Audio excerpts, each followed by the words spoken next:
ಅರೆ ಕಡಿಮೆ ಹಾಕು ಆದ್ರೆ ಅಸಲಿ ಹಾಕು. MDH ಕಾಶ್ಮೀರಿ ಕೆಂಪು ಮೆಣಸಿನ ಪೌಡರ್.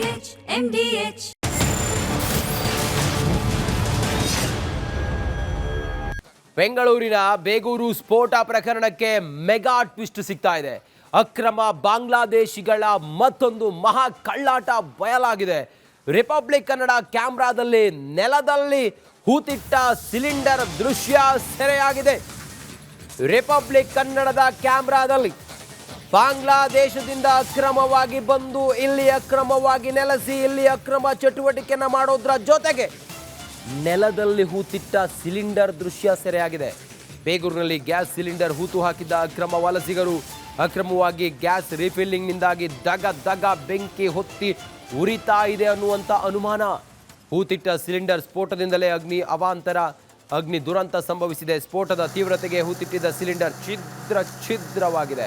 ಬೇಗೂರು ವ್ಯಾಪ್ತಿಯಲ್ಲಿ ಆವರಿಸಿದ ಗ್ಯಾಸ್ ಸೋರಿಕೆಯ ವಾಸನೆ ಇದರಿಂದಾಗೇ ಹಿಂಗಾಗಿದೆ ಅನ್ನೋದ್ರ ಬಗ್ಗೆ ಅನುಮಾನ ಇದೆ. ಗ್ಯಾಸ್ ಫಿಲ್ಲಿಂಗ್ ದಂಧೆ ಮಾಡ್ತಾ ಇದ್ರು ಇವರು ಅಕ್ರಮವಾಗಿ. ಯಾವುದೇ ಮಾನ್ಯತೆಯೂ ಇರಲಿಲ್ಲ, ಯಾವುದೇ ಪರವಾನಗಿಯೂ ಇರಲಿಲ್ಲ. ಇವರು ಜನರ ಜೀವದ ಜೊತೆ ಆಟ ಆಡ್ತಾ ಇದ್ರು. ಅಲ್ಲಿದ್ದಂಥ ಸ್ಥಳೀಕರ ಜೀವದ ಜೊತೆ ಇವರು ಆಟ ಆಡ್ತಾ ಇದ್ರು. ಅಕ್ರಮ ಬಾಂಗ್ಲಾದೇಶಿಗಳಿಂದ ಬೆಂಗಳೂರಿಗೆ ಥ್ರೆಟ್ ಇದು. ಅಕ್ರಮ ಗ್ಯಾಸ್ ರಿಫಿಲ್ಲಿಂಗ್ ಸತ್ಯವನ್ನ ತೆರೆದಿಟ್ಟಿದ್ದು one and only republic Kannada. Republic ಕನ್ನಡದಲ್ಲಿ ಬಾಂಗ್ಲಾ ವಲಸಿಗರ ಕಳ್ಳಾಟದ ಬಗ್ಗೆ ಸ್ಟಿಂಗ್ ಆಪರೇಷನ್ ಮಾಡಿದ್ವಿ. ಗ್ಯಾಸ್ ರಿಫಿಲ್ಲಿಂಗ್ ಮಾಡ್ತಾರೆ ಅನ್ನುವಂಥ ಸತ್ಯವನ್ನ ಶೋಧಿಸಿದ್ದು ರಿಪಬ್ಲಿಕ್ ಕನ್ನಡ. ರಿಪಬ್ಲಿಕ್ ಕನ್ನಡದ ನಿರಂತರ ವರದಿಯನ್ನ ಅಧಿಕಾರಿಗಳು ನಿರ್ಲಕ್ಷ್ಯ ಮಾಡಿದ್ರಿಂದಾಗಿ ಹಿಂಗಾಯ್ತಾ? ಮೊದಲೇ ಎಚ್ಚೆತ್ತುಕೊಂಡಿದ್ದರೆ ಬಹುಶಃ ಇಷ್ಟು ದೊಡ್ಡ ಸ್ಫೋಟವನ್ನು ತಪ್ಪಿಸಬಹುದಾಗಿತ್ತೇನು? ರಿಪಬ್ಲಿಕ್ ಕನ್ನಡದ ಡೇರಿಂಗ್ ಸ್ಟಿಂಗ್ ಆಪರೇಷನ್ ಮಾಡಿದ್ವಿ, ಇದನ್ನು ಲೆಕ್ಕಕ್ಕೆ ತಗೊಂಡಿಲ್ಲ ಸರ್ಕಾರ. ಆದರೂ ಎಚ್ಚರಿಸಿದ್ವಿ ನಾವು. ಆದರೆ ಸ್ವಲ್ಪ ಏನಾದರೂ ಇವರು ಜಾಗೃತರಾಗಿದ್ದಿದ್ರೆ ಇಷ್ಟು ದೊಡ್ಡ ಬೆಂಕಿ ದುರಂತ ಸಂಭವಿಸ್ತಾ ಇರಲಿಲ್ಲ. ಸಾಕಷ್ಟು ಕುಟುಂಬಗಳು ಕೊಡಗಿನಲ್ಲಿ ಜೀವನ ಮಾಡ್ತಾ ಇದೆ. ಅಲ್ಲಿವರೆಗೂ ಕೂಡ ಚೆನ್ನಾಗಿತ್ತು, ಎಲ್ಲಿವರೆಗೂ ಈ ಡಾಂಬರ್ ಮಿಕ್ಸಿಂಗ್ ಘಟಕ ಆರಂಭ ಆಗಲಿಲ್ವೋ ಅಲ್ಲಿವರೆಗೆ. ಯಾವಾಗ ಈ ಘಟಕ ಆರಂಭ ಆಯಿತು ಅಲ್ಲಿರುವಂಥ 285 ಕುಟುಂಬಗಳಿಗೂ ಕೂಡ ಈಗ ತೊಂದರೆ ಆಗ್ತಾ ಇದೆ. ಡೇಂಜರ್ ಡಾಂಬರ್ ಡವ ಅಲ್ಲಿನ ಜನರಿಗೆ ಶುರುವಾಗಿದೆ. ಡಾಂಬರ್ ಮಿಕ್ಸಿಂಗ್ ಘಟಕದಿಂದ ಉಸಿರಾಟಕ್ಕೂ ಕೂಡ ತೊಂದರೆ ಆಗ್ತಾ ಇದೆ. ಸಾಲು ಹೋರಾಟಗಳನ್ನು ನಡೆಸಿದ್ರು, ರಸ್ತೆ ತಡೆ ನಡೆಸಿದ್ರು, ಸರ್ಕಾರದ ಗಮನವನ್ನು ಸೆಳೆಯುವಂಥ ಎಲ್ಲ ಪ್ರಯತ್ನಗಳನ್ನು ಮಾಡಿದ್ರು. ಆದರೆ ಅದ್ಯಾವುದು ಪ್ರಯತ್ನ ಸಫಲ ಆಗಿಲ್ಲ. No use. ಕೊಡಗಿನ ಕುಂದ ಈಚೂರು ಗ್ರಾಮದ ಜನತೆ ಪರದಾಡ್ತಿದ್ದಾರೆ. ಅಲ್ಲಿ ಗಮನಿಸ್ತಾ ಇದ್ದೀವಲ್ಲ, ಇಷ್ಟೊಂದು ಹೊಗೆ ದಿನ ಇಡೀ ಬಂದರೆ ಅಲ್ಲಿರುವಂಥವ್ರು ಉಸಿರಾಡೋದು ಹೇಗೆ ಅನ್ನೋ ಪ್ರಶ್ನೆಯನ್ನು ಅಲ್ಲಿರುವಂಥವ್ರು ಮಾಡ್ತಾ ಇದ್ದಾರೆ. ಸಚಿವರೇ, ಶಾಸಕರೇ, ಈ ಗ್ರಾಮಸ್ಥರ ಗೋಳಾಟವನ್ನು ನೀವು ಗಮನಿಸಬೇಕು. 1-2 ಸೆಕೆಂಡ್ ಆ ಕಡೆಯಿಂದ ಹೋದರೂ ಕೂಡ ಅವ್ರಿಗೆ ಉಸಿರಾಡೋದಕ್ಕೆ ಸಮಸ್ಯೆ ಆಗ್ತಾ ಇದೆ ಅನ್ನೋದನ್ನು ಅವ್ರು ಹೇಳ್ತಾ ಇರೋದು. ವಾಹನ ತಡೆದು ಸ್ಥಳೀಯರು ಆಕ್ರೋಶವನ್ನು ಕೂಡ ವ್ಯಕ್ತಪಡಿಸಿದ್ರು. ದಯವಿಟ್ಟು ಇದನ್ನು ನಿಲ್ಲಿಸಿ ಅನ್ನುವಂಥದ್ದು ಸ್ಥಳೀಯರ ಆಗ್ರಹ.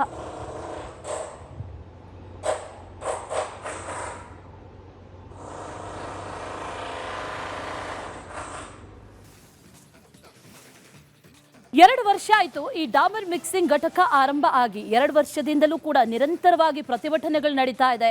ನಿರಂತರವಾಗಿ ಸರ್ಕಾರದ ಗಮನವನ್ನು ಸೆಳೆಯುವಂಥ ಎಲ್ಲ ಪ್ರಯತ್ನಗಳು ಕೂಡ ಆಗ್ತಾ ಇದೆ. ಆದರೆ ಗ್ರಾಮಸ್ಥರಿಗಿಷ್ಟು ತೊಂದರೆ ಆಗ್ತಾ ಇದ್ರು ಕೂಡ ಅಲ್ಲಿರುವಂಥ ಜನಪ್ರತಿನಿಧಿಗಳಾಗಿರ್ಬೋದು, ಜಿಲ್ಲಾಡಳಿತ ಆಗಿರ್ಬೋದು, ಅಧಿಕಾರಿಗಳಾಗಿರ್ಬೋದು, ಯಾರೂ ಕೂಡ ಗಮನ ಹರಿಸ್ತಾ ಇಲ್ಲ ಅನ್ನೋದು ನಿಜಕ್ಕೂ ಕೂಡ ಬೇಸರದ ಸಂಗತಿ. ವಾಯು ಮಾಲಿನ್ಯ ಆಗ್ತಾ ಇದೆ, ಶಬ್ದ ಮಾಲಿನ್ಯ, ಜನ ಕಂಗಾಲಾಗಿದ್ದಾರೆ. ರಸ್ತೆ ತಡೆ ಮಾಡಿದ್ರು. ಜಿಲ್ಲಾಧಿಕಾರಿಗೂ ಕೂಡ ಗ್ರಾಮಸ್ಥರು ಮನವಿಯನ್ನ ಸಲ್ಲಿಕೆ ಮಾಡಿದ್ದಾರೆ. 2 ದಿನದ ಹಿಂದೆ ಈ ಡಾಂಬರ್ ಮಿಕ್ಸಿಂಗ್ ವಾಹನವನ್ನ ತಡೆದು ಆಕ್ರೋಶವನ್ನ ಕೂಡ ವ್ಯಕ್ತಪಡಿಸಿದ್ದಾರೆ.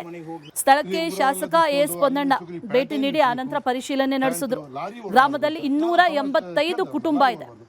285 ಕುಟುಂಬಗಳು ನೆಮ್ಮದಿಯಾಗಿದ್ವು 2 ವರ್ಷದ ಹಿಂದಿನವರೆಗೂ ಕೂಡ. ಆದ್ರೆ 2 ವರ್ಷದಿಂದ ಯಾವಾಗ ಇಲ್ಲಿ ಈ ಡಾಂಬರ್ ಮಿಕ್ಸಿಂಗ್ ಘಟಕ ಆರಂಭ ಆಯ್ತೋ ಉಸಿರಾಟಕ್ಕೂ ತೊಂದರೆ ಆಗ್ತಾ ಇದೆ ಅನ್ನುವಂಥದ್ದನ್ನ ಸ್ಥಳೀಯರು ಹೇಳ್ತಾ ಇದ್ದಾರೆ. ಮತ್ತಷ್ಟು ಡೀಟೇಲ್ಸ್ ಅನ್ನ ಕೊಡ್ತಾರೆ ನಮ್ಮ ಪ್ರತಿನಿಧಿ ಅನುಕಾರ್ಯಪ್ಪ ನೇರ ಸಂಪರ್ಕದಲ್ಲಿ ಜಾಯಿನ್ ಆಗ್ತಾ ಇದ್ದಾರೆ. ಅನುಕಾರ್ಯಪ್ಪ, 2 ವರ್ಷದ ಹಿಂದೆ ಬಹಳ ಚೆನ್ನಾಗಿತ್ತು, ಮತ್ತೆ ಆ ರೀತಿ ಆದರೆ ಜೀವನ ಬಹಳ ಚೆನ್ನಾಗಿರುತ್ತೆ ಅನ್ನುವಂಥದ್ದು ಸ್ಥಳೀಯರು ಕೇಳ್ತಾ ಇರೋದು. ಅವ್ರು ಕೇಳೋದ್ರಲ್ಲೂ ತಪ್ಪಿಲ್ಲ. ಈ ಘಟಕ ಯಾರದ್ದು? ಈ ಘಟಕವನ್ನು ಸ್ಥಳಾಂತರ ಮಾಡಬೇಕೋ ನಿಲ್ಲಿಸಬೇಕೋ ಯಾರ ಕೈಯಲ್ಲಿದೆ? ಅಧಿಕಾರಿಗಳು ಯಾಕೆ ಇದ್ರ ಬಗ್ಗೆ ಗಮನ ಹರಿಸ್ತಾ ಇಲ್ಲ? ಡೀಟೇಲ್ಸ್ ಅನ್ನ ಕೊಡೋದಾದ್ರೆ ಅನುಕಾರ್ಯಪ್ಪ.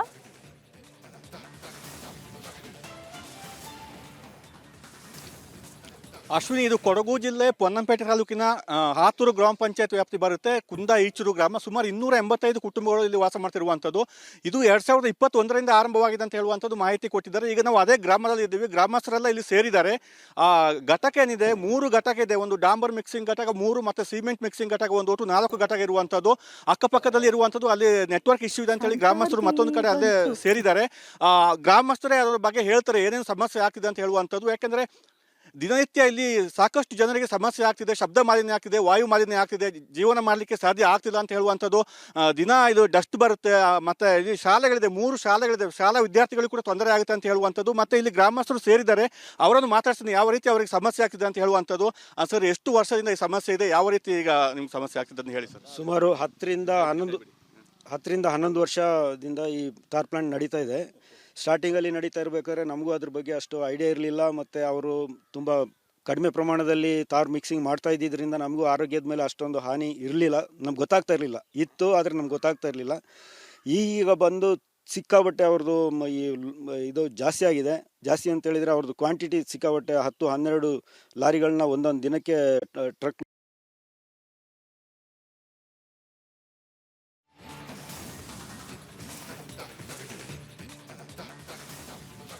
ನಮ್ಮ ಪ್ರತಿನಿಧಿ ಅನುಕಾರ್ಯಪ್ಪ ಡೀಟೇಲ್ಸ್ ಅನ್ನ ಕೊಡ್ತಾ ಇದ್ರು. ಅಲ್ಲಿ ವಾಯು ಮಾಲಿನ್ಯ ಆಗ್ತಾ ಇದೆ, ಶಬ್ದ ಮಾಲಿನ್ಯ ಕೂಡ ಬಹಳ ಜೋರಾಗಿ ಆಗ್ತಾ ಇದೆ, ಇದರಿಂದ ಬಹಳ ತೊಂದರೆ ಆಗ್ತಾ ಇದೆ ಅನ್ನೋದನ್ನ ಹೇಳ್ತಾ ಇದ್ರು.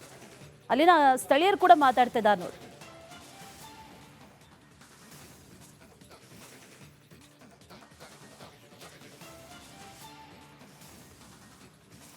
ಅಲ್ಲಿ 2 ಪ್ಲಾಂಟ್ ಇದೆ. ಆ ಪ್ಲಾಂಟಿಂದ ನಮ್ಮದು 300 ಫೀಟ್ ಅಷ್ಟೇ ದೂರ ಇರೋದು ಮನೆ.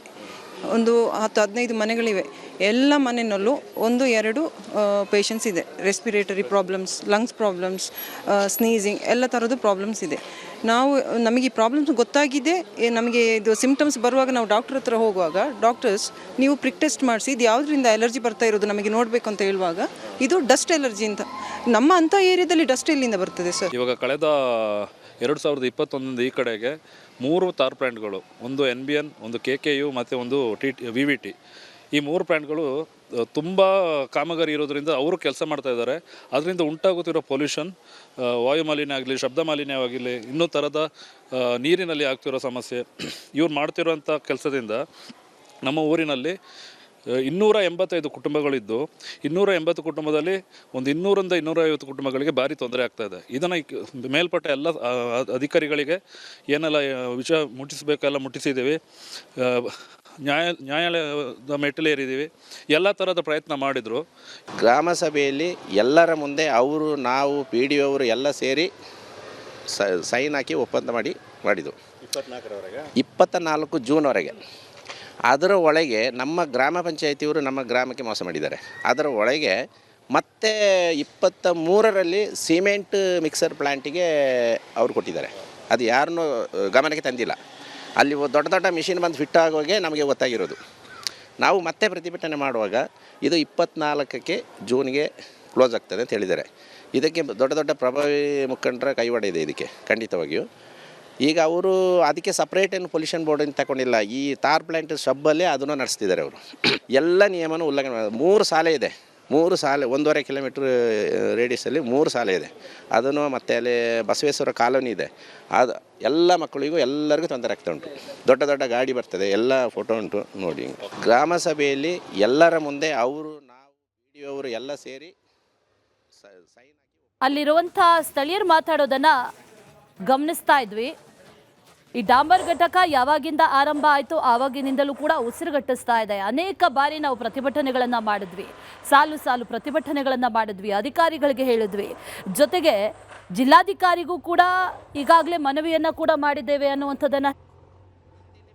ಬರುವಾಗ ಕರೆಂಟ್ ಇರೋದಿಲ್ಲ, ಅವರೆಲ್ಲ KEBಗೆ ಅಡ್ಜಸ್ಟ್ ಮಾಡಿರ್ತಾರೆ. ಎಲ್ಲ ಹಿಂಗೆ ಮಾಡಿದ್ರು. ಎಲ್ಲ ಗ್ರಾಮಸ್ಥರು ನಮ್ಮ ಗ್ರಾಮಸ್ಥರಿಗೆ ಗ್ರಾಮ ಪಂಚಾಯತಿಯವರು ಮೊದಲ ಮೋಸ ಮಾಡಿದ್ದಾರೆ ಅವರು. ಯಾಕೆಂದರೆ ಇಲ್ಲಿ ಗ್ರಾಮ ಪಂಚಾಯತಿಯವರು ಅವ್ರಿಗೆ ಹೆಂಗೆ ಬೇಕು ಇವ ಅವರ ಪರ್ಮಿಷನ್ ಕೊಟ್ಟಿದ್ದಾರೆ. ಅವ್ರಿಗೆ ಹೆಂಗೆ ಬೇಕು ಆ ಥರನೇ ಇವರು ಬರೆದು ಮಾಡಿಕೊಟ್ಟಿದ್ದಾರೆ.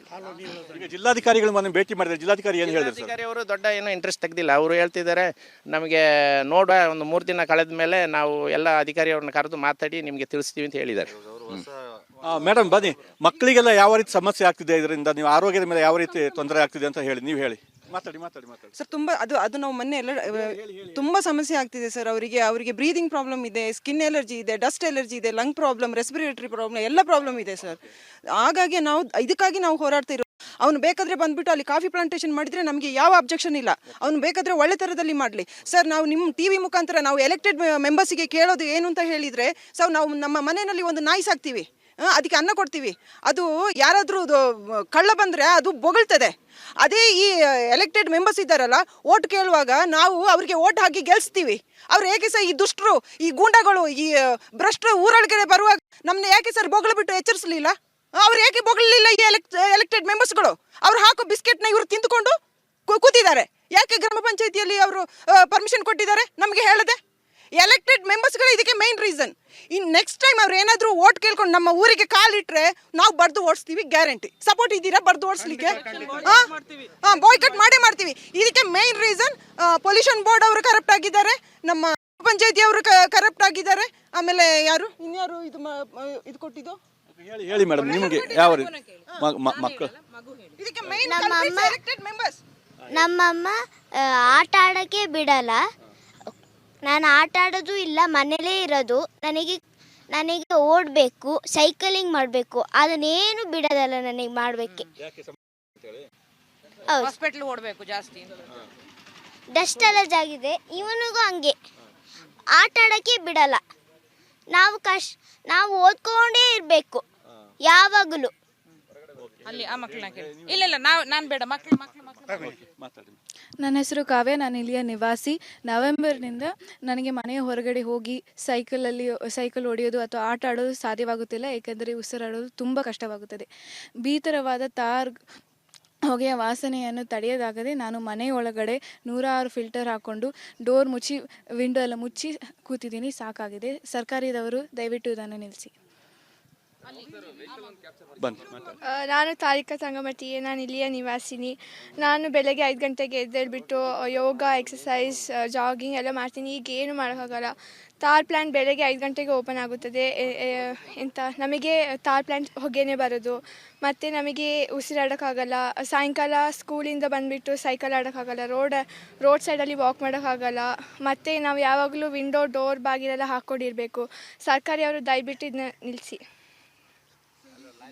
ಓಕೆ, ಇದು ಇಲ್ಲಿ ಸ್ಥಳೀಯರು ಮಾತಾಡ್ತಿರುವಂಥದ್ದು. ಮತ್ತೆ ಇಲ್ಲಿ ಪಕ್ಕದಲ್ಲಿ ರಸ್ತೆ ಏನಿದೆ, ರಸ್ತೆಯಿಂದ ಪ್ಲಾಂಟ್ಗೆ ಹೋಗುವಂಥ ಲಾರಿಗಳು ನೋಡ್ಬೋದು, ಇಲ್ಲಿ ಹೋಗ್ತಾ ಇದೆ. ಇಲ್ಲಿ ಒಂದರ ಹಿಂದೆ ಒಂದು, ಇದರಿಂದ ಸಮಸ್ಯೆ ಅಂತ ಹೇಳ್ತಿರುವಂಥದ್ದು. ದಿನನಿತ್ಯ ಲೋಡ್ ಗಾಡಿಗಳು ಈ ರೀತಿ ಓಡಾಡ್ತಿರ್ತವೆ, ಇದರಿಂದ ಸಾಕಷ್ಟು ಸಮಸ್ಯೆ ಆಗ್ತಿದೆ ಅಂತ ಹೇಳುವಂಥದ್ದು. ಈಗ ಮಕ್ಕಳು ಕೂಡ ಮಾತಾಡಿದ್ದಾರೆ ಯಾವ ರೀತಿ ಸಮಸ್ಯೆ ಆಗ್ತಿದೆ ಅಂತ ಹೇಳುವಂಥದ್ದು. ಇದು ಗಂಭೀರವಾದ ಸಮಸ್ಯೆ, ಕಳೆದ ಒಂದು 3-4 ವರ್ಷಗಳಿಂದ ಗಂಭೀರವಾಗಿದೆ ಅಂತ ಹೇಳ್ತಿದ್ದಾರೆ. ಆದರೆ ಯಾರು ಕೂಡ ಮನವಿಗೆ ಸ್ಪಂದಿಸಿಲ್ಲ ಅಂತ ಹೇಳುವಂಥದ್ದು ಅಳಲನ್ನು ಈ ಗ್ರಾಮಸ್ಥರು ತೋರ್ಕೊಳ್ತಾ ಇದ್ದಾರೆ. ಅಶ್ವಿನಿ. ರೈಟ್, ಅನುಕಾರಿಕಪ್ಪ, ಥ್ಯಾಂಕ್ ಯು ಡೀಟೇಲ್ಸ್ಗೆ. ಎಷ್ಟೇ ಪ್ರತಿಭಟನೆಗಳನ್ನು ಮಾಡಿದ್ರು ಕೂಡ ಅಲ್ಲಿರುವಂಥ ಗ್ರಾಮಸ್ಥರ ಗೋಳು ತಪ್ತಾ ಇಲ್ಲ, ಸಂಕಷ್ಟ ತಪ್ತಾ ಇಲ್ಲ. ದಯವಿಟ್ಟು ಇದಕ್ಕೊಂದು ಪರಿಹಾರ ಮಾಡಿಕೊಡಿ ಅಂತ ಕೇಳ್ಕೊಂಡಿದ್ದಾರೆ. ಅದಕ್ಕೂ ಯಾರು ಕ್ಯಾರೆ ಅಂತ ಇಲ್ಲ.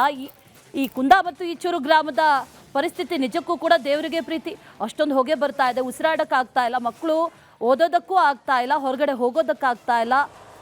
ಅಲ್ಲಿರುವಂಥ ಗ್ರಾಮಸ್ಥರು 285 ಮನೆ ಇದೆ. 285 ಮನೆಗಳಲ್ಲಿ ಓಟ್ಗಳನ್ನು ಲೆಕ್ಕ ಹಾಕ್ಕೊಂಡ್ರು ಜನಪ್ರತಿನಿಧಿಗಳು ಅಲ್ಲಿ ಮೇಜರ್ ವಿನ್ನಿಂಗ್ ಆಗುತ್ತೆ. ಆದರೂ ಗಮನ ಹರಿಸ್ತಾ ಇಲ್ಲ ಅನ್ನೋದಾದರೆ ಏನು ಪ್ರಾಬ್ಲಮ್ ಅನ್ನುವಂಥ ಪ್ರಶ್ನೆ ಇಲ್ಲಿ ಕಾಡ್ತಾ ಇರೋದು. ಆ ಘಟಕ ಯಾರಿಗೆ ಸೇರಿದ್ದು ಅನ್ನೋ ಪ್ರಶ್ನೆ ಇದೆ.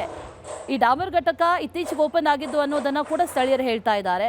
2 ವರ್ಷದ ಹಿಂದೆ ಓಪನ್ ಆಗಿರೋದು, 2 ವರ್ಷಕ್ಕಿಂತ ಹಿಂದೆ ಬಹಳ ನೆಮ್ಮದಿಯಾದ ಜೀವನ ಇಲ್ಲಿ ಇತ್ತು. ಆದರೆ ಇತ್ತೀಚೆಗೆ ಉಸಿರಾಡೋ ಗಾಳಿ ಕೂಡ ವಿಷವಾಗ್ತಾ ಇದೆ. ಹಾಗಾಗಿ ಮಕ್ಕಳು ಆಗಿರ್ಬೋದು ಅಥವಾ ಹೊರಗಡೆ ಓಡಾಡೋರು ಕೂಡ ನಾವು ಭಾಳ ತೊಂದರೆಯಿಂದ ಓಡಾಡ್ತಾ ಇದ್ದೀವಿ, ಕಷ್ಟಪಟ್ಕೊಂಡು ಓಡಾಡ್ತಾ ಇದ್ದೀವಿ ಅನ್ನುವಂಥದ್ದನ್ನು ಈಗ ಅಲ್ಲಿನ ಗ್ರಾಮಸ್ಥರು ಹೇಳ್ತಾ ಇದ್ದಾರೆ. ಸಂಬಂಧಪಟ್ಟವರು ಆದಷ್ಟು ಬೇಗ ಇದಕ್ಕೊಂದು ಪರಿಹಾರವನ್ನು ಕೊಡಬೇಕಾಗಿದೆ.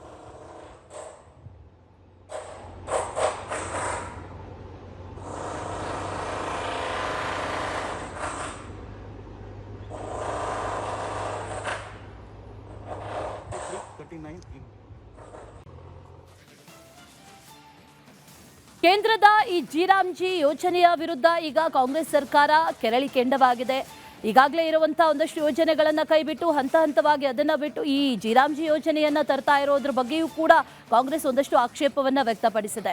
ಇದೇ ವಿಚಾರಕ್ಕೆ ಸಂಬಂಧಪಟ್ಟಂತೆ ನಿನ್ನೆ ಸಭೆಯನ್ನು ನಡೆಸಿದ್ರು. ಆ ಸಭೆಯಲ್ಲಿ ಈ ವಿಚಾರಕ್ಕೆ ಸಂಬಂಧಪಟ್ಟಂತೆ ವಿಶೇಷ ಸಂಪುಟವನ್ನು, ವಿಶೇಷವಾಗಿ ಅಧಿವೇಶನವನ್ನು ಕರಿಬೇಕು ಅನ್ನುವಂಥ ನಿಟ್ಟಿನಲ್ಲೂ ಕೂಡ ಈಗಾಗಲೇ ಚಿಂತನೆಯನ್ನು ನಡೆಸಲಾಗಿದೆ. ಅದಕ್ಕೆ ಸಂಬಂಧಪಟ್ಟಂತೆ ಕಂಪ್ಲೀಟ್ ರಿಪೋರ್ಟ್ ಇದೆ, ನೋಡ್ಕೊಂಬನ್ನಿ.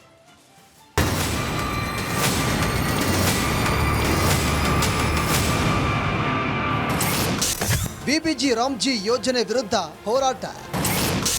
ಜನವರಿ 22ರಿಂದ 31ರವರೆಗೆ 10 ದಿನ ವಿಶೇಷ ಅಧಿವೇಶನ. ಮನ್ರೇಗಾ ಬದಲು ಬಿಬಿಜಿ ರಾಮ್ಜಿ ಯೋಜನೆ ತಂದ ಮೋದಿ ಸರ್ಕಾರದ ವಿರುದ್ಧ ಸಿದ್ದು ಸರ್ಕಾರ ಸಮರ ಸಾರಿದೆ. ಜನವರಿ 22ರಿಂದ 31ರವರೆಗೆ ವಿಶೇಷ ಅಧಿವೇಶನ ನಡೆಸಲು ಸಂಪುಟ ಸಭೆಯಲ್ಲಿ ನಿರ್ಧಾರ ಮಾಡಲಾಗಿದೆ. ಬಿಬಿಜಿ ರಾಮ್ಜಿ ಕಾಯ್ದೆ ಬಗ್ಗೆ ಚರ್ಚೆ ನಡೆಯಲಿದೆ.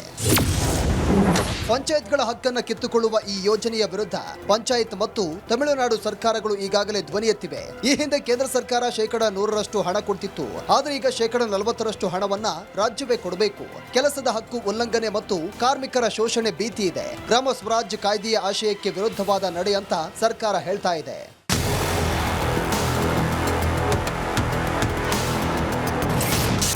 ಸರ್ಕಾರದ ವಿಶೇಷ ಅಧಿವೇಶನಕ್ಕೆ ತೀವ್ರ ವಿರೋಧ. ಸರ್ಕಾರದ ವಿಶೇಷ ಅಧಿವೇಶನಕ್ಕೆ ಬಿಜೆಪಿಗರು ತೀವ್ರ ವಿರೋಧವನ್ನು ವ್ಯಕ್ತಪಡಿಸಿದ್ದಾರೆ. ವಿಪಕ್ಷ ನಾಯಕ ಆರ್ ಅಶೋಕ್ ವಾಗ್ದಾಳಿ ನಡೆಸಿದ್ದಾರೆ. ಕೇಂದ್ರ ಪುರಸ್ಕೃತ ಯೋಜನೆ ನಮ್ಮ ಮೇಲೆ ಮ್ಯಾಂಡೇಟ್ ಅಂದರೆ ಕಂಪಲ್ಸರಿ ಮಾಡಬೇಕಾದಾಗ ನಮ್ಮ ಜೊತೆ ಚರ್ಚೆ ಮಾಡಬೇಕು. ನಾವು 40% ಕೊಡಬೇಕು ಅಂದರೆ ಅದು ನಾವು ಚರ್ಚೆ ಇರಲಾರ್ದೆ ಕೊಡೋಕ್ಕಾಗ್ತದ? ಇಲ್ಲಿ ವಿಕಸಿತ ಭಾರತ ಅನ್ನೋ ಪದ, ವಿಕಸಿತ ಭಾರತ ಅಂದ್ರೆ ನಿಮ್ ಕೋಪ ಯಾಕೆ? ನಾವು ತೆಗಿಬೇಕಾದನ್ನ, ಭಾರತ ತೆಗೆದು ಬೇರೆ ಏನಾನ ಮಾಡ್ಬೇಕಾದನ್ನ. ಸದಾ ಮಹಾತ್ಮ ಗಾಂಧೀಜಿಯವರು ಪ್ರೀತಿಸ್ತಕ್ಕಂಥದ್ದು ಭಾರತ. ಆ ಭಾರತವನ್ನೇ ನೀವು ವಿರೋಧ ಮಾಡ್ತೀರಾ ಅಂದ್ರೆ ಅರ್ಥ ಏನು ಇದರಲ್ಲಿ? ಅದಕ್ಕೆ ವಿಶೇಷ ಅಧಿವೇಶನ ಕರೆಯುವ ಅವಶ್ಯಕತೆ ಏನಿತ್ತು? ಜನವರಿ 22ರಿಂದ ನಡೆಯಲಿರುವಂತಹ ವಿಶೇಷ ಅಧಿವೇಶನವು ಆಡಳಿತ ಮತ್ತು ವಿರೋಧ ಪಕ್ಷಗಳ ನಡುವಿನ ಬಿಗ್ ಫೈಟ್ಗೆ ಸಾಕ್ಷಿಯಾಗುವುದಂತೂ guarantee. Suresh, political bureau, republic Kannada. ಬೆಂಗಳೂರಿನ ಸಾಯಿ ಲೇಔಟ್ ಈ ಹೆಸರು ಕೇಳಿ ಬರೋದೆ ಮಳೆ ಬಂದಂಥ ಸಂದರ್ಭದಲ್ಲಿ. ಅದರಲ್ಲೂ ಕೂಡ ಬೆಂಗಳೂರಿನಲ್ಲಿ ಒಂದು ಅರ್ಧ ಗಂಟೆ ಮಳೆ ಬಂದರೆ ಸಾಕು, ಈ ಲೇಔಟ್ನಲ್ಲಿ ಕಂಪ್ಲೀಟ್ ಆಗಿ ನೀರು ತುಂಬಿಕೊಳ್ಳುತ್ತೆ. ಆದರೆ ಈಗಲೂ ಕೂಡ ಈ ನಿವಾಸಿಗಳಿಗೆ ಸಂಕಷ್ಟ ತಪ್ಪಿಲ್ಲ. ಮಳೆ ನಿಂತರೂ ಕೂಡ ಮಳೆ ಹಾನಿ ನಿಲ್ಲದಂಥ ಪರಿಸ್ಥಿತಿ. ಮಳೆ ಬಂದರೆ ಮುಳುಗಡೆ ಆಗುವಂಥ ಈ ಸಾಯಿ ಲೇಔಟ್ ಜನ ಈಗಲೂ ಪರದಾಡ್ತಾ ಇದ್ದಾರೆ. ಮಳೆ ಕಥೆಯ ಬೆನ್ನಲ್ಲೇ ರಸ್ತೆಗಳು ಕಿತ್ತೋಗಿದೆ. ಕಿತ್ತೋದ ರಸ್ತೆ ತುಂಬ ಧೂಳು, ವಾಹನಗಳು ಓಡಾಡೋದಕ್ಕಾಗ್ತಾ ಇಲ್ಲ, ತೊಂದರೆ ಅನುಭವಿಸ್ತಾ ಇದ್ದಾರೆ. ಅಲ್ಲಿ ಕಂಪ್ಲೀಟ್ ಆಗಿ ನೀರು ತುಂಬಿಕೊಂಡಂಥ ಏರಿಯಾ ಅದು. ಆ ರಸ್ತೆ ತುಂಬ ನೀರಿತ್ತು. ಯಾವುದು ರಸ್ತೆ, ಯಾವುದು ಕೆರೆ, ಯಾವುದು ಕೂಡ ಗೊತ್ತಾಗದೇ ಇರುವಂಥ ಪರಿಸ್ಥಿತಿಗಳು ಅಲ್ಲಿನ ರಸ್ತೆಗಳಲ್ಲಿದ್ವು. ಆ ರೀತಿಯಾದ ನಂತರದಲ್ಲಿ ರಸ್ತೆಗಳು ಹದಗೆಡೋದು ಬಹಳ ಸಹಜ. ಅದೇ ರೀತಿಯಾದಂಥ ಪರಿಸ್ಥಿತಿ ಈಗಲೂ ಆಗಿರೋದು. ಅಲ್ಲಿ ಓಡಾಡೋದಕ್ಕೆ ಭಾಳ ಕಷ್ಟಪಡ್ತಾ ಇದ್ದಾರೆ. ರಸ್ತೆ ಇನ್ಫ್ಯಾಕ್ಟ್ ಇಲ್ಲ, ಅಲ್ಲಿ ಡಾಬರಿ ಕಿತ್ತು ಹೋಗಿದೆ. ಇರೋದು ಒಂದು ರೀತಿಯಲ್ಲಿ ಮಣ್ಣಿನ ರಸ್ತೆ ಇರೋ ರೀತಿಯಲ್ಲಿ ಇದೆ. 6 ತಿಂಗಳಿಂದ ಈ ರಸ್ತೆಯಲ್ಲಿ ಇದೇ ರೀತಿಯಾಗಿ ಮಣ್ಣಿನ ರಾಶಿ ಇದೆ ಅನ್ನುವಂಥ ಮಾಹಿತಿ. ಆ ಮಣ್ಣಿನ ರಾಶಿ ಇರೋದ್ರಿಂದ ವಾಹನ ಓಡಾಡಿದಂತೆಲ್ಲ ಧೂಳು ಎದ್ದೇಳುತ್ತೆ. ಆ ನಂತರದಲ್ಲಿ ಅಲ್ಲಿ ಇರುವಂಥವ್ರಿಗೆ, ಜೊತೆಗೆ ಓಡಾಡ್ತಾ ಇರುವಂಥವ್ರಿಗೆ, ಅವ್ರಿಗೂ ಕೂಡ ಭಾಳ ತೊಂದರೆ ಆಗ್ತಾ ಇದೆ. ಆರೋಗ್ಯದ ದೃಷ್ಟಿಯಿಂದಲೂ ಕೂಡ ತೊಂದರೆ ಆಗ್ತಾ ಇದೆ ಅಂತ ಅಲ್ಲಿನ ಜನ ಹೇಳ್ತಾ ಇದ್ದಾರೆ. ನೋಡಿ, ಒಂದು 2-3 ತಿಂಗಳಿಂದ ನಾನು ಇಲ್ಲಿ ಒಂದು ಬಿಸ್ನೆಸ್ ನಡೀತಾ ಇದೆ. ನಮ್ಮದು ಟೋಟಲ್ ಗ್ಯಾಸ್ ಆಟೋ ಕಾರುಗಳಿಗೆ ನಾವು LPG ಸ್ಟೇಷನ್ ನಡೀತಾ ಇದೆ. ನಾನು ಒಂದು ಚಿಕ್ಕ ವ್ಯಾಪಾರಿ. ಒಂದು 3 ತಿಂಗಳಿಂದ ಡೇ ಆ್ಯಂಡ್ ನೈಟು ನಾವು ಧೂಳಿಂದ, ಒಂದು ಹೆಲ್ತ್ ಇನ್ಸ್ಪೆಕ್ಟರ್ ಆಗಲಿ, ಒಂದು ಮಿನಿಸ್ಟರ್ ಆಗಲಿ, ಯಾವುದು ಒಂದು ಜನ ಕಡೆಯಿಂದ, ಗೌರ್ಮೆಂಟ್ ಕಡೆಯಿಂದ ಯಾವುದು ಒಂದು ನಮಗೂ ಒಂದು ಸಹಾಯವನ್ನು ನಾವು ದಿನ ಕೇಳ್ತಾ ಇದೆ. ಸ್ವಲ್ಪ ಏನಾವುದು ಒಂದು ಇದು ರೋಡಲ್ಲಿ ಇದು ಮಾಡಬೇಕು. ಧೂಳು ತಿಂದು ನಾವು ದಿನ ನಮ್ಮದು ಜೀವನಕ್ಕೆ ಒಂದು ಭಯ ಆಗ್ತಾ ಇದೆ ಡೈಲಿ. ಇಲ್ಲಿ ಬರುವ ಇದು ಬಿಸ್ನೆಸ್ಗಳು ಕಡಿಮೆ ಆಗಿದ್ದೂ ಪರವಾಗಿಲ್ಲ, ನಮ್ಮ ಲೈಫು ಹೋಗ್ಬಿಟ್ರೆ ನಮಗೆ ಅದು ತುಂಬ ಸಮಸ್ಯೆ. ಅದಕ್ಕೆ ಗವರ್ಮೆಂಟ್ಗೆ ಒಂದು ರಿಕ್ವೆಸ್ಟ್ ಮಾಡ್ತಾ ಇದೆ, ಆದಷ್ಟು ಬೇಗ ಇದೊಂದು ರೆಡಿ ಮಾಡಿ ಮಳೆ ನಿಂತರೂ ಮಳೆ ಹನಿಗಳು ನಿಲ್ಲಿಲ್ಲ ಅನ್ನುವ ರೀತಿಯಲ್ಲಿ ಈ ಪ್ರಮುಖವಾಗಿ ಈ ಜಾಗ ಎಲ್ರಿಗೂ ನೆನಪಿರುತ್ತೆ. ಇದು ಮಳೆ ಬಂದರೆ ತುಂಬಿಕೊಳ್ತಾ ಇದ್ದಂತಹ ಸಾಯಿ ಲೇಔಟ್. ಈ ಒಂದು ಸಾಯಿ ಲೇಔಟ್ನ ಮುಖ್ಯ ರಸ್ತೆ, ಹೆಣ್ಣೂರು ಮುಖ್ಯ ರಸ್ತೆ, ಈ ಒಂದು ರಸ್ತೆಯ ಪರಿಸ್ಥಿತಿಯನ್ನು ಗಮನಿಸ್ತಾ ಇರಬಹುದು. ಒಂದು ಕಡೆಯಲ್ಲಿ ಹಳ್ಳ ದಿಂಡಿಗಳಿಂದ ತುಂಬಿಕೊಂಡಿದ್ರೆ ಮತ್ತೊಂದು ಕಡೆಯಲ್ಲಿ ಈ ಒಂದು ರಸ್ತೆಯಲ್ಲಿ ಸಂಪೂರ್ಣವಾಗಿ ಧೂಳು ತುಂಬಿಕೊಂಡಿರುವಂಥದ್ದು. ಒಳಚರಂಡಿ ಕಾಮಗಾರಿಯನ್ನು ಮಾಡಲಾಗ್ತಾ ಇದೆ. ಮಳೆ ಬಂದಾಗ ಈ ಒಂದು ರಸ್ತೆಯ ಉದ್ದಕ್ಕೂ ನೀರು ತುಂಬಿಕೊಳ್ಳುತ್ತೆ ಅನ್ನುವಂಥ ಒಂದು ಕಾರಣಕ್ಕೆ ಒಳಚರಂಡಿ ಕಾಮಗಾರಿಯನ್ನು ಮಾಡಲಾಗ್ತಾ ಇದೆ. ಆದರೆ ಎಲ್ಲೋ ಒಂದು ಕಡೆಯಲ್ಲಿ ಕಾಮಗಾರಿಯ ಭರದಲ್ಲಿ ಸರಿಯಾದ ವ್ಯವಸ್ಥೆಗಳು ಇಲ್ಲದೆ ಇದೀಗ ಈ ರಸ್ತೆ ಸಂಪೂರ್ಣವಾಗಿ ಧೂಳಿನಿಂದ ತುಂಬಿಕೊಂಡಿರುವಂಥದ್ದು. ರಸ್ತೆಯ ಪರಿಸ್ಥಿತಿಯನ್ನು ಗಮನಿಸ್ತಾ ಇರಬಹುದು. ವಾಹನಗಳು ಸಂಪೂರ್ಣವಾಗಿ ಧೂಳಿನಿಂದ ಮುಚ್ಚಿಕೊಳ್ಳುತ್ತೆ. ವಾಹನಗಳ ಓಡಾಟಕ್ಕೆ ಅಡೆತಡೆ ಆಗುತ್ತೆ. ಗಮನಿಸ್ತಾ ಇರಬಹುದು ಎಷ್ಟರ ಮಟ್ಟಿಗೆ ಧೂಳಿದೆ ಅಂತ ಹೇಳಿದರೆ ಇಲ್ಲಿನ ಸ್ಥಳೀಯ ನಿವಾಸಿಗಳಿಗೆ ಮತ್ತು ಸ್ಥಳೀಯ ವ್ಯಾಪಾರಸ್ಥರಿಗೆ ಬಹಳ ಹಿಂಸೆ ನೀಡುವಂತಹ ಪರಿಸ್ಥಿತಿ ಇಲ್ಲಿ ಸದ್ಯಕ್ಕೆ ನಿರ್ಮಾಣ ಆಗಿರುವಂಥದ್ದು. ಪ್ರಮುಖವಾಗಿ ಈ ಒಂದು ರಸ್ತೆ ಏನಿದೆ ಹೆಣ್ಣೂರಿಗೆ ಕನೆಕ್ಟ್ ಆಗುತ್ತೆ. ಮುಖ್ಯ ರಸ್ತೆ ಇದು, ಎದೆಯ ಭಾಗ ಇದು. ಈ ಒಂದು ರಸ್ತೆಯಲ್ಲೇ ಈ ರೀತಿಯಾದಂತಹ ಪರಿಸ್ಥಿತಿ ಇರೋದ್ರಿಂದಾಗಿ ಇಲ್ಲಿನ ಸ್ಥಳೀಯ ನಿವಾಸಿಗಳಿಗೆ ಮಳೆ ಬಂದರೆ ಒಂದು ರಸ್ತೆಯಲ್ಲಿ ನೀರು ನಿಂತು ವಾಹನಗಳು ಓಡಾಡಲಿಕ್ಕೆ ಕಷ್ಟ ಆಗುವಂತಹ ಪರಿಸ್ಥಿತಿ.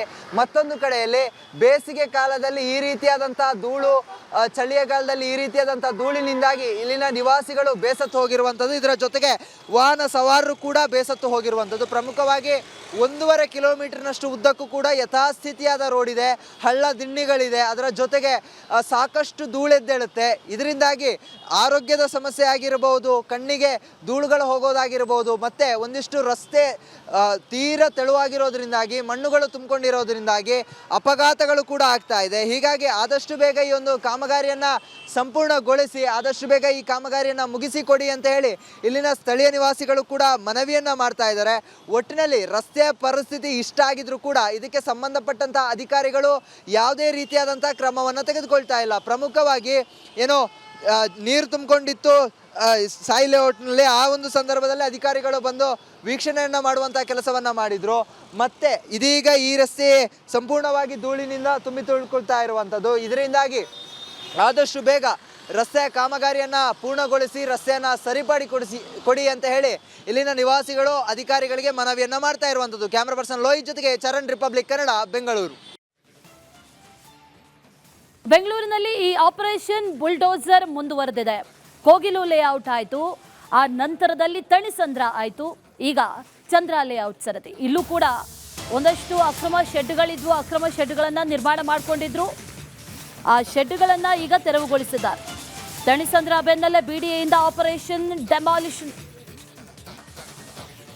ಚಂದ್ರ ಲೇಔಟ್ನಲ್ಲಿ ಬಿಡಿಎ ಅಧಿಕಾರಿಗಳು ಒತ್ತುವರಿ ತೆರವು ಮಾಡೋದಕ್ಕೆ ಈಗ ಆರಂಭ ಮಾಡಿದ್ದಾರೆ. ಅನಧಿಕೃತ ಶೆಡ್ಗಳನ್ನು ತೆರವುಗೊಳಿಸಿದ್ದಾರೆ ಬಿಡಿಎ ಅಧಿಕಾರಿಗಳು. ಒತ್ತುವರಿಯಾಗಿದ್ದು 33 ಗುಂಟೆ ಬಿಡಿಎ ಆಸ್ತಿ ಅದು. ಈಗ ಅದನ್ನು ತೆರವುಗೊಳಿಸುವಂಥ ಪ್ರಕ್ರಿಯೆ ಆರಂಭ ಆಗಿದೆ. 82 ಕೋಟಿ ಮೌಲ್ಯದ ಆಸ್ತಿ ಒತ್ತುವರಿ ತೆರವು ಈಗ ಬಿಡಿಎ ಮಾಡೋದಕ್ಕೆ ಆರಂಭಿಸಿದೆ ಅನ್ನುವಂಥ ಮಾಹಿತಿ. ಅಲ್ಲಿ ಅಕ್ರಮವಾಗಿ ಒಂದಷ್ಟು ಶೆಡ್ಗಳನ್ನು ನಿರ್ಮಾಣ ಮಾಡಿಕೊಂಡಿದ್ರು ಅನ್ನೋ ಮಾಹಿತಿ ಇದೆ. 33 ಗುಂಟೆ ಜಾಗ ಬಿಡಿಎ ಸ್ವತ್ತು, 82 ಕೋಟಿ ಮೌಲ್ಯ ಇವಾಗಿನ ವ್ಯಾಲ್ಯೂಯೇಷನ್ಗೆ. ಚಂದ್ರ ಲೇಔಟ್ನಲ್ಲಿ ಬಿಡಿಎ ಅಧಿಕಾರಿಗಳು ಈಗ ಒತ್ತುವರಿ ತೆರವು ಕಾರ್ಯವನ್ನು ಮಾಡಿಸಿದ್ದಾರೆ.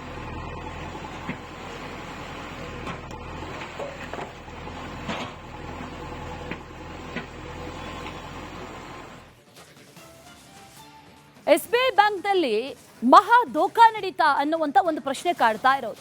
ಎಷ್ಟೋ ಜನ ನಂಬಿ ಈ ಬ್ಯಾಂಕ್ಗಳಲ್ಲಿ ಚಿನ್ನವನ್ನು ಇಡ್ತಾರೆ, ಒಂದು ಅಡವಿಡ್ತಾರೆ ಅಥವಾ ಲಾಕರಲ್ಲಿ ಇಡ್ತಾರೆ. ಆದರೆ ನಿಮ್ಮ ಚಿನ್ನ ಎಷ್ಟು ಸೇಫ್ ಅನ್ನೋ ಪ್ರಶ್ನೆ ಈಗ ಕಾಡ್ತಾ ಇದೆ. SBI ಬ್ಯಾಂಕ್ನಲ್ಲಿ ಹಾಗಾದರೆ ಮಹಾ ದೋಖಾ ನಡೀತಾ ಅನ್ನೋ ಪ್ರಶ್ನೆ. ಅಡ ಇಟ್ಟಿದ್ದಂಥ ಅಸಲಿ ಚಿನ್ನದ ಬದಲು ನಕಲಿ ಚಿನ್ನವನ್ನು ಕೊಟ್ರ SBI ಬ್ಯಾಂಕ್ ಸಿಬ್ಬಂದಿ ಅಥವಾ ಅಧಿಕಾರಿಗಳು? 54.40 ಗ್ರಾಂ ಚಿನ್ನಕ್ಕೆ ಉಂಡೆನಾಮ ಹಾಕಿದ್ರ ಈ ಸಿಬ್ಬಂದಿ ಅನ್ನೋ ಪ್ರಶ್ನೆ. ಶಂಕರ್ ನಗರ SBI ಬ್ಯಾಂಕ್ ಸಿಬ್ಬಂದಿ ಮೇಲೆ ಈ ಆರೋಪ ಕೇಳಿ ಬರ್ತಾ ಇರೋದು. ಬೆಂಗಳೂರಿನ ಮಹಾಲಕ್ಷ್ಮಿ ಲೇಔಟ್ನ ಶಂಕರ್ ನಗರ ಇಲ್ಲಿರುವಂಥ SBI ಬ್ಯಾಂಕ್, ಇಲ್ಲಿನ ಸಿಬ್ಬಂದಿ ಮೇಲೆ ಇಂಥದ್ದೊಂದು ಆರೋಪ ಕೇಳಿ ಬರ್ತಾ ಇದೆ. 1 ವರ್ಷದ ಬಳಿಕ ಅಡ ಇಟ್ಟಿದ್ದಂಥ ಚಿನ್ನವನ್ನು ಬಿಡಿಸೋದಕ್ಕೆ ಬಂದಿದ್ದಾರೆ ಮಹಿಳೆ. ಆ ಚಿನ್ನವನ್ನು ಗಿರವಿ ಅಂಗಡಿಯಲ್ಲಿ ಇಡೋದಕ್ಕೆ ಆನಂತರದ ಹೋಗಿದ್ದಾರೆ. ಆ ಸಂದರ್ಭದಲ್ಲಿ ಚಿನ್ನನೇ ಅಲ್ಲ, ನಕಲಿ ಚಿನ್ನ ಅಂತ ಗೊತ್ತಾಗಿದೆ. ರೋಲ್ಡ್ ಗೋಲ್ಡ್ ಅನ್ನೋದು ಗೊತ್ತಾಗಿದೆ. ಹೀಗಾಗಿ SBI ಬ್ಯಾಂಕ್ ವಿರುದ್ಧ ಮಹಿಳೆ ದೂರನ್ನ ಕೊಟ್ಟಿದ್ದಾರೆ. ಮಹಾಲಕ್ಷ್ಮಿ ಲೇಔಟ್ ಪೊಲೀಸ್ ಠಾಣೆಯಲ್ಲಿ NCR ಕೂಡ ಈಗ ದಾಖಲಾಗಿದೆ. ಸಿಲಿಕಾನ್ ಸಿಟಿ ಜನರೇ, ನೀವೇನಾದರೂ ಬ್ಯಾಂಕಲ್ಲಿ ಏನಾದರೂ ಗೋಲ್ಡ್ ಇಟ್ಟಿದ್ದೀರಾ, ಬಟ್ ಈಗಲೇ ಒಮ್ಮೆ ಚೆಕ್ ಮಾಡಿಕೊಳ್ಳಿ. ಮೈಸೂರಿನಲ್ಲಿ ಆದಂಥ ಘಟನೆ ಬೆಂಗಳೂರಲ್ಲಾಗಿದೆ.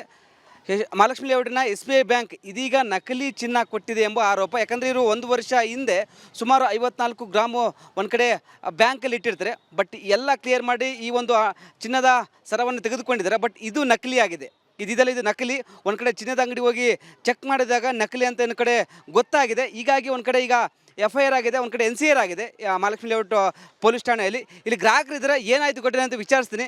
ಮೇಡಮ್, ನೀವು ಯಾವಾಗಿಟ್ಟಿದ್ದು, ಹೇಗೆ ಗೊತ್ತಾಯಿತು ಇದು ನಕಲಿ ಅಂತ? ಸರ್, ನಾವು 15ನೇ ತಾರೀಕು 15/1/25 ನಾವು ಗೋಲ್ಡ್ ಇಟ್ಟಿದ್ದು ಸರ್. ಗೋಲ್ಡ್ ಇಕ್ಕಿ 2 ಲಕ್ಷ ನಾವು ತೊಗೊಂಡ. ನಾವು ಇದು ಸ್ಟಾರ್ಟಿಂಗಲ್ಲಿ ನಾವು ತೊಗೊಂಡಾಗ ಅವರು ಅರ್ಧ ಅವರ್ 3/4 ಅವರ್ ಚೆಕ್ ಮಾಡಿದ್ದಾರೆ. ಗೋಲ್ಡ್ನ ಚೆಕ್ ಮಾಡಿ ಇದಕ್ಕೆ 3.5 ಲಕ್ಷ ವ್ಯಾಲ್ಯೂ ಬರುತ್ತೆ, ನಿಮಗೆ 2 ಲಕ್ಷ ಸಾಕು ಅಂತ ಅವ್ರು ಕೇಳಿದ್ದಾರೆ. ಇಲ್ಲ, ನಮ್ಗೆ 2 ಲಕ್ಷ ಸಾಕು ಅಂದ್ಬಿಟ್ಟು 2 ಲಕ್ಷ ನಾವು ತೊಗೊಂಡಿದ್ದೀವಿ. ಈಗ ತಿಂಗಳು 11,700 ರೂಪಾಯಿ ನಾವು ಬಡ್ಡಿ ಇಂಟ್ರೆಸ್ಟ್ 2 ಕಟ್ಕೊಂಡ್ಬರ್ತಾಯಿದ್ದೀವಿ. 12 ತಿಂಗಳು ಕಟ್ಟಿದ್ದೀವಿ ನಾವು. ಅದನ್ನು ಕಟ್ಕೊಂಡು ಬಂದು ಈಗ ಒಂದು 10 ದಿವಸ ಮುಂಚೆ ರಿನಿವಲ್ ಮಾಡಿ, ನೀವು ಗೋಲ್ಡ್ ರಿನಿವಲ್ ಮಾಡಬೇಕು ಅಂತ ನಮಗೆ ಕಾಲ್ ಮಾಡ್ತಾಯಿದ್ರು ಅವರು. ಇಲ್ಲ, ನಾನು ಬರ್ತೀನಿ, ರಿನಿವಲ್ ಮಾಡಿಸ್ಕೊಡ್ತೀನಿ ಅಂತ ಅಂದ್ಬಿಟ್ಟು ಹೋಗಿ ನಿನ್ನೆ ದಿವಸ ಹೋಗಿದ್ದೀನಿ ನಾನು ಸರ್. ಮೇಡಮ್, ಯಾವ ಬ್ಯಾಂಕು, ಎಷ್ಟು ಗ್ರಾಮ್ ಇತ್ತು, ಯಾವಾಗಿಟ್ಟಿದ್ದು? ಸರ್, ಇದು SBI ಬ್ಯಾಂಕು, ಮಹಾಲಕ್ಷ್ಮೀಪುರಂ SBI ಬ್ಯಾಂಕಲ್ಲಿ ಇಟ್ಟಿರೋದು, ಶಂಕರ್ ನಗರ. ಗೋಲ್ಡ್ ಬಂದು 54.400 ಸಮಥಿಂಗ್ ಇದೆ ಸರ್ ಇದು ಗೋಲ್ಡು.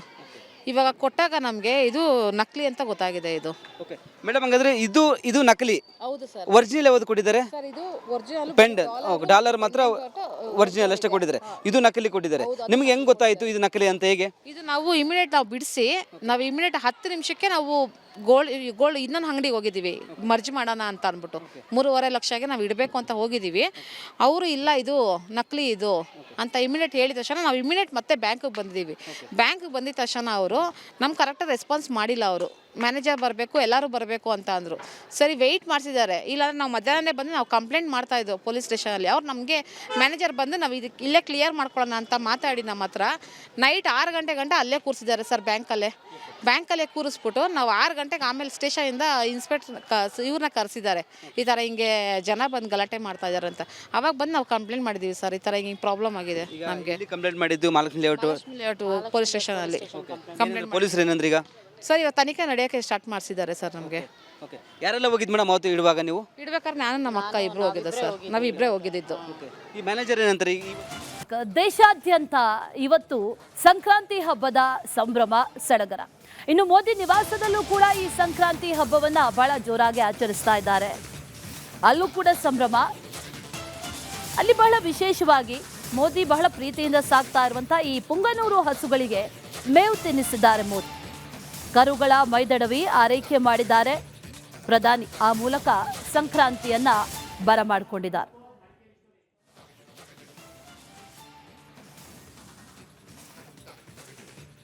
ಮೋದಿಯವರು ಬಹಳ ಪ್ರೀತಿಯಿಂದ ಸಾಕ್ತಾ ಇರುವಂತ ಪುಂಗನೂರು ಹಸುಗಳಿವು. ಅವುಗಳಿಗೆ ಮೇವು ತಿನ್ನಿಸಿ ಸಂಕ್ರಾಂತಿ ಹಬ್ಬವನ್ನ ಬಹಳ ವಿಶೇಷವಾಗಿ ಆಚರಣೆ ಮಾಡಿರೋದು.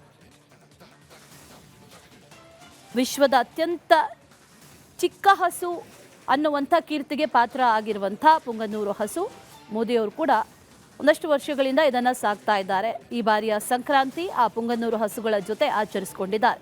ಅವುಗಳಿಗೆ ಮೇವು ತಿನ್ನಿಸಿ ಮೈದಡವಿ ಸಂಕ್ರಾಂತಿ ಹಬ್ಬವನ್ನು ಬರಮಾಡಿಕೊಂಡಿರೋದು. ಇದರ ಕೆಂಪು ಬಣ್ಣ ಅದ್ಭುತ, ಖಾರ ಕಡಿಮೆ ಆದರೂ ರುಚಿಕರ. MDH ಕಾಶ್ಮೀರಿ.